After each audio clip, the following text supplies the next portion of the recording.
Hello, Mrs. Thomas here, and I'm reading the last chapter of Charlie in the Chocolate Factory, Part 2. The lift was now hovering over the roof of the Buckets' little house. "What are you going to do?" cried Charlie.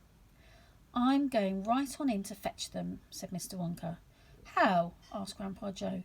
"Through the roof," said Mr. Wonka, pressing another button. "No!" shouted Charlie. "Stop!" shouted Grandpa Joe. Crash went the lift right down through the roof of the house into the old people's bedroom.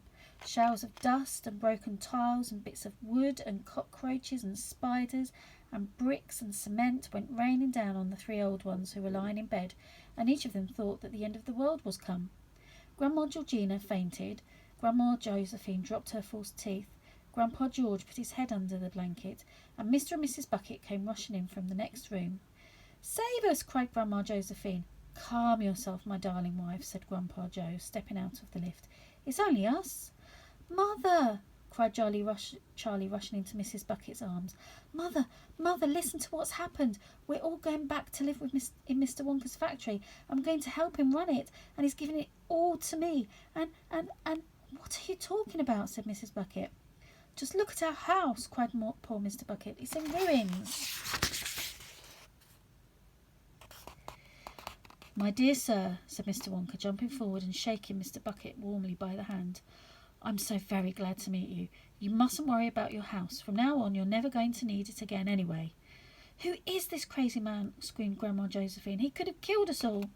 "This," said Grandpa Joe, "is Mr. Willy Wonka himself."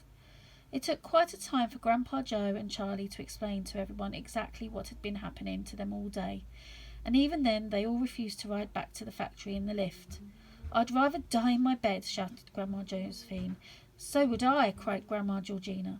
"I refuse to go," announced Grandpa George. So Mr. Wonka and Grandpa Joe and Charlie, taking no notice of their screams, simply pushed the bed into the lift. They pushed Mr. and Mrs. Bucket in after it. Then they got in themselves. Mr. Wonka pressed a button. The doors closed. Grandma Georgina screamed, and the lift rose up off the floor and shot through the hole in the roof, out into an open sky. Charlie climbed onto the bed and tried to calm the three old people who were still petrified with fear. "Please don't be frightened," he said. "It's quite safe, and we're going to the most wonderful place in the world." "Charlie's right," said Grandpa Joe. "Will there be anything to eat when we get there?" asked Grandma Josephine. "I'm starving." "The whole family is starving."